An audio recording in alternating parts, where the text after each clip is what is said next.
நண்பர்களே, நீங்கள் பார்த்து கொண்டு இருப்பது உங்கள் கௌசிக் ரிவ்யூ. சரி, வாங்க வீடியோக்குள்ள போய் என்ன நடக்க போகுது அப்படின்னு சொல்லிட்டு பார்த்தீங்களா, ஒரு பக்கம் நம்ம மல்லி இருக்காங்களா, அவங்க வந்து கூனி குறுகி போய் உட்காந்து இருக்காங்க ஓரமா. என்னடா நம்ம வாழ்க்கையில நமக்கு சந்தோஷம் வர காத்துன்னு இருந்துச்சு, ஆனா அந்த சந்தோஷத்தை இப்படி ஒரு பக்கம் காத்துல அடிச்சுன்னு போறாங்களா, தூசு மாதிரி நம்ம வாழ்க்கையை அப்படியே சும்மா அடிச்சுன்னு போயிடுச்சு அப்படின்னு சொல்லிட்டு வேதனையில அப்படியே சும்மா ஒரு இடத்துல அப்படியே கூனி குறுகி உட்காந்து இருக்காங்க. அந்த இடத்துல வருத்தம் அவங்களுக்கு. ஏன் எதனால அப்படின்னு சொல்லிட்டு பார்த்தீங்கன்னா, நம்ம ரேணுகா இருக்காங்களா, அவங்களுக்கு பழைய நினைவுகள்லாம் திரும்பிடுச்சு அப்படின்னு சொல்லிட்டு டாக்டர் சொல்லியிருக்காங்க. ஆனால் ரேணுகாவே எழுந்து பழைய நினைவுகள்லாம் திரும்பிடுச்சுன்னு சொல்லிட்டு பேச ஆரம்பிச்சாலன்னா, பழைசெல்லாம் நோண்ட ஆரம்பிக்குவாங்க. நோண்ட ஆரம்பித்தா இவளுக்கு ஒன்றுமே தெரியாது. ஏன்னா சாதாரணமாக நினச்சின்னு இருக்காங்க, பழைய நினைவு திரும்பிச்சுன்னா டேரா போடுறது, கரெக்டாக விஜய் கூட ரொமான்ஸ் பண்ணுறது, அடுத்த செகண்ட் வெண்பா தான் புள்ளன்னு சொல்லிட்டு தூக்கி வச்சு கொஞ்சிறது அப்படின்னு சொல்லிட்டு நினச்சின்னு இருக்கா.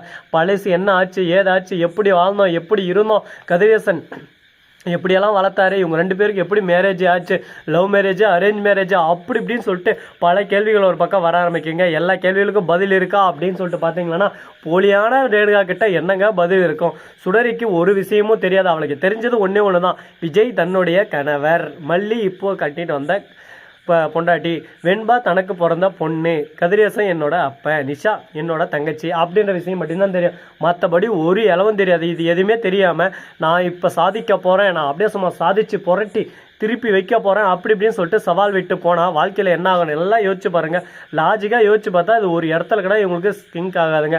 அதனால் இப்போ என்ன பண்ணால் கரெக்டாக இருக்கும் அப்படின்னு சொல்லிட்டு பார்த்தீங்கன்னா, எல்லாமே ஒரு பக்கம் நடந்ததெல்லாம் நடந்துருச்சு. இதுக்கு மேலே நம்ம துண்டக்கானம் துளியக்கானன்னு ஓடிடணும். இல்லைன்னா அந்த பிரச்சனைக்கும் நமக்கு எந்த சம்மந்தம் இல்லை, நாமளே விட்டு விலகிடணும். அதுதான் புத்திசாலித்தனம். அதை விட்டுட்டு என்னால் முடியும், நான் செய்வேன் அப்படின்னு சொல்லிட்டு மூட நம்பிக்கையோட ஒரு பக்கம் குருட்டு நம்பிக்கையை வச்சுன்னு வாழ்க்கையில் நம்ம மூவ் பண்ண ஆரம்பிச்சோம்னா நம்ம வாழ்க்கை எந்த அளவுக்கு எந்த லட்சத்தில் போகும்னு சொல்லிட்டு உங்களுக்கே நல்லா தெரியும். அதனால் இதை பற்றி நம்ம இனிமேல் பேசுறதுக்கு ஒன்றும் இருக்காதுன்னு சொல்லிட்டு நல்லாவே புரிய வந்துருச்சுங்க.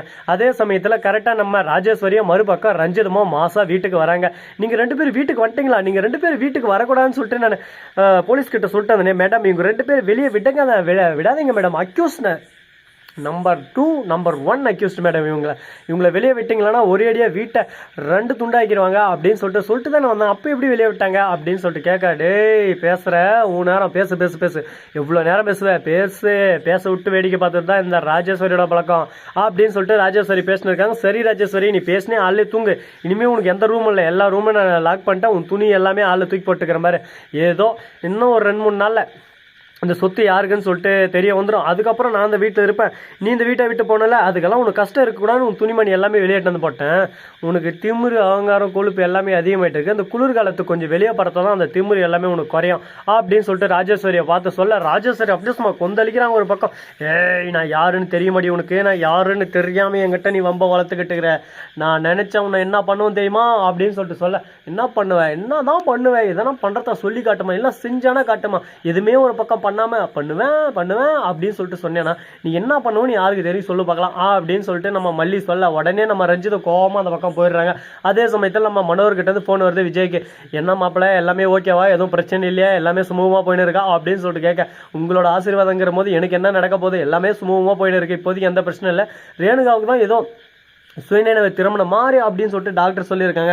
அதெல்லாம் நம்புறீங்களா மாப்பிள்ள, எனக்கு தெரிஞ்ச அவர் ரேணுகாவே இல்லை அப்படின்னு சொல்லிட்டு சொல்கிறாங்க. என்ன சொல்கிறீங்க அப்படின்னு சொல்லிட்டு கேட்க, நானும் உண்மை எல்லாமே சொல்கிறேன், ஆனால் உங்ககிட்ட எப்படி சொல்கிறேன்னு சொல்லிட்டு தெரியல, அவன் நிறைய விஷயத்தில் போலியாக இருக்கா மாப்பிள்ள, உங்களுக்கு உங்கள் மனைவியே தெரியாதா, நல்லா சொல்லுங்கள் பார்க்கலாம், உங்கள் மனைவி எப்படி இருந்தாங்க, இப்போ சுயநினைவு இல்லாதனால உங்களுக்கு தெரியாமல் இருக்கலாம், ஆனால் அவங்களோட முழு சுயநினைவு வந்துச்சுன்னு சொல்கிறாங்களே, நீங்கள் ஒவ்வொரு விஷயத்துலையும் நோட் பண்ணி பாருங்கள், துள்ளி வேறுமா அவளுக்கு ஒன்றுமே தெரியாது, ஏன்னா உண்மையான ரேணுகா இல்லை அப்படின்னு சொல்லிட்டு சொல்ல, உடனே பார்க்கணுமே நம்ம விஜய்க்கே யோசனை வருது, ஒருவேளை அப்படி இருக்குமோ, அப்படி இருந்தால் நல்லா இருக்குமே, நாமளும் மல்லியும் சந்தோஷமாக வரலாமே, நம்மளுக்கு எதிராக யாருமே வர மாட்டாங்க, அதை நிரூபித்து இவளை அந்த வீட்டை விட்டு துரத்தணும் அப்படின்னு சொல்லிட்டு யோசனை இருக்காங்க.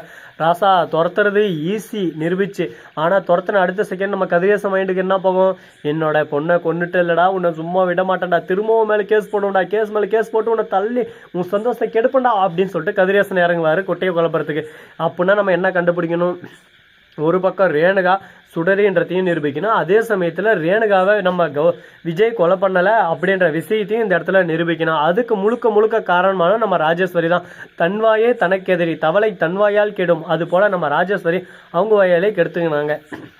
என்னென்ன பண்ணாங்க எது பண்ணாங்க அப்படின்ற எல்லா விஷயத்தையும் அவங்களே ஓப்பன் டாக்கா அழகாக நீட்டாக க்யூட்டாக சொல்லிவிட்டு போயிட்டாங்க. இதுக்கு மேலே எதனா பண்ணுறதுக்கு தான் அப்படின்னு சொல்லிட்டு பார்த்தீங்கன்னா ஒன்றும் இல்லை ராசா, ஒன்றும் இல்லை, இதுக்கு மேலே ஒன்றும் பண்ண முடியாது, உன்னை வச்சு செய்கிறது மட்டும்தான் இருக்கிறது அப்படின்னு சொல்லிட்டு நம்ம தெளிவாக சொல்லிடலாம். இதுக்கு மேலே எதுவும் பேசவும் முடியாது. சரி விட்றா, நடந்ததெல்லாம் நடந்து போச்சு, இதுக்கப்புறம் பேசி ஒன்றும் நடக்க போகிறதில்ல, அடுத்து என்ன பண்ணலாம் ஏது பண்ணலாம்னு சொல்லிட்டு அடுத்தபடியான விஷயத்தை நம்ம யோசிக்கலாம். இந்த வீடியோ பிடிச்சிருந்தா லைக் பண்ணுங்கள், கமெண்ட் பண்ணுங்கள், ஷேர் பண்ணுங்கள், டிண்டிங் மேலே தட்டி விட்டு போங்க. அப்போ தான் நான் போகிறோம் அடுத்த வீடியோ உங்களுக்கு உடனுக்குடன் நோட்டிஃபிகேஷனில் வந்து கொண்டே இருக்கும். மிக்க நன்றி, தேங்க்ஸ் ஃபார் வாட்சிங், டாடா, see you, நன்றி, வணக்கம், வந்தனம், வருக தருக.